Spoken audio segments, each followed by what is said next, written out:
Como de broma de esto, ¿no? Pues fíjate, pues fobia a no llevar botones o fobia a no pisar las líneas del suelo, pero realmente puede limitar muchísimo la vida diaria de una persona. Cuando cogemos un vuelo, cuando tenemos que coger, por ejemplo, el coche, nosotros hemos investigado sobre estas fobias y también los tratamientos o terapias que nos podrían ayudar a superarlo. Y esto es lo que hemos preparado, vean. Los estímulos de una fobia pueden ser de lo más variados e insospechados. Insectos, aviones, alimentos, comportamientos humanos. A los espacios cerrados, al océano. Claustrofobia. A las arañas, a los insectos. Ictofobia, fotofobia. Yo creo que a tantas cosas como hay fobias, ¿no? El miedo no suele producir directamente el estímulo fóbico, sino la supuesta consecuencia que tendría exponerse a él. Empiezan con pequeñas disfunciones, pequeños miedos, pero poco a poco se van alimentando hasta que provocan la parálisis. Es el caso de Laura, que desde hace años sufre la fobia de conducir en espacios abiertos. Yo tengo una fobia muy específica, que es miedo a conducir en carreteras abiertas, en autovías y autopistas, exactamente. Y la tengo desde hace 13 años. Empecé con una terapia cognitiva conductual y hace poquitos meses, porque la sigo arrastrando, he mejorado, pero la sigo arrastrando, estoy con una terapia haciendo MDR, que es como una terapia de regresión. La buena noticia es que se puede terminar superando una fobia. Una vez que se sabe qué es lo que ha provocado, se trabaja directamente sobre ello con el tapping, a través de movimientos oculares. Haces que los dos hemisferios cerebrales se crucen, se trabajen directamente y entonces se reprocesa esa información. El miedo a hablar en público también es muy común y hay técnicas que pueden ayudarnos. Quizá al principio grabándote una nota de audio solo para ti, un pequeño vídeo en el que simplemente te presentes, digas tu nombre, de dónde eres, y después poco a poco ir invitando a ese pequeño círculo de confort, por qué no decirlo así, a gente que sea también confortable para ti. Recuerden que el miedo no es malo, sino lo que nos paraliza para llevar una vida normal. Y ahora ya han descubierto casi la varita mágica para superarlo.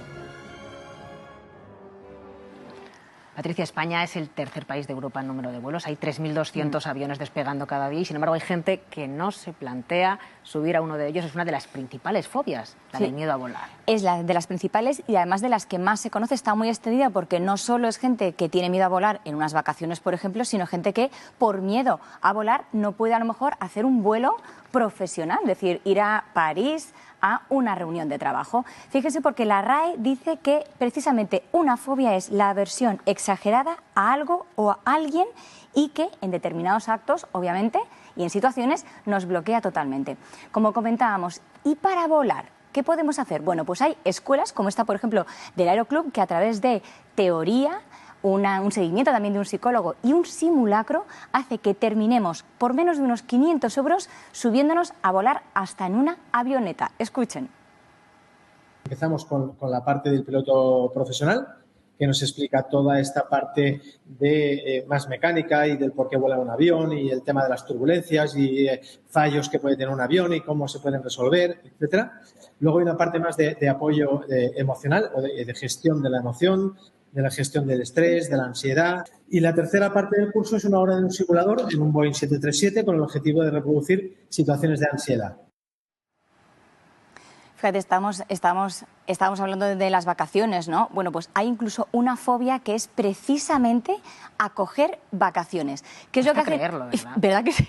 Y más además en esta época. Pues es gente que o bien no coge nunca vacaciones y siempre se pone excusas, no es que tengo mucho trabajo, no, o bien gente que se puede ir a París, que decíamos antes, o a República Dominicana, y aun con la palmera y el mojito por ahí, están en la habitación trabajando y se busca trabajo precisamente para no enfrentarse a lo que es ese ocio o tiempo libre. Hay algunas fobias, por ejemplo, más conocidas como de repente el no tener un móvil encima, el tener el móvil lejos. Bueno, pues esa también es verdad que es muy extendida, pero en concreto nos había sorprendido mucho esta, ¿no? Este miedo al tiempo libre. Bueno, hay especialistas, hay terapeutas que nos preparan precisamente a través de sesiones, porque lo que hacen es investigar de dónde viene ese miedo, lo trabajan y superaríamos esa fobia, por ejemplo, a volar, a ese tiempo libre, a estar en espacios abiertos. Hay otras fobias que son muy conocidas, como por ejemplo la aracnofobia. Dependiendo de la fobia, nos atendería a través de una terapia u otra. Pero fíjate, están muy extendidas. Yo lo que te invito es a que en otra ocasión sigas profundizando sobre este tema, porque me ha llamado mucho la atención algunas de las fobias. Sí. Por cierto, hay fobia a ponerse tacones. Tú no la tienes. No, desde luego. Tú no la tienes. Hay otra que, por ejemplo, se confunde mucho, que era una fobia al desorden. Yo no sé si eso es desorden o bien maniáticas, las que somos un poco maniáticas del desorden, pero también hay fobias sobre esto. El caso es que sí que podemos indagar un poquito más, que tenemos tiempo, porque Julio de la Iglesia, Silvia, es un experto precisamente en gestión del miedo o de este tipo de fobias. Buenas tardes, Julio. Buenas tardes, Patricia. Encantado de estar aquí con vosotros. Bueno, además él es TEDx, os imagínate si gestiona bien esto del miedo. Julio, aunque sea brevemente, ¿de dónde vienen, por ejemplo, este tipo de miedos? Bien, el miedo parte de la inseguridad. Lo contrario del miedo es la seguridad. Cuando nos sentimos inseguros en cualquier actividad es cuando nos aparece ese temor, ese miedo. Y, Julio, nos confirmabas, ¿se pueden trabajar este tipo de miedos o este tipo de fobias, no? Efectivamente, tanto el miedo como la fobia se afrontando la situación que tememos. En muchos casos es difícil porque yo, por ejemplo, he sido claustrofóbico y meterme en un ascensor era algo para mí terrible. Pero acompañado con personas expertas, incluso visualizando esa acción por ti mismo de una forma perfecta, sin ningún tipo de temor, al final consigues superar estas situaciones. Claro, ¿qué consecuencias puede tener? Porque, por ejemplo, estábamos hablando antes, hay gente que tiene, es decir, fobia a cogerse vacaciones. Esto existe, esto es real. Efectivamente, son personas hiperactivas que siempre tienen una gran lista de tareas por hacer y cuando llega las vacaciones, una de dos, o se angustian mucho porque no han hecho todo lo que tenían que hacer en su trabajo, o emplean esas vacaciones en seguir estresándose porque llevan tareas interminables, lo quieren ver todo, hacerlo todo, y al final se produce otra vez ese estrés y ese miedo al tiempo libre. Pues Julio de la Iglesia, TEDx y experto también en gestión del miedo, muchísimas gracias por habernos aportado toda esta información. Ya podemos respirar un poquito más tranquilos porque estos miedos pueden trabajarse y superarse. Muchísimas gracias. Buenas tardes. Buenas tardes, gracias.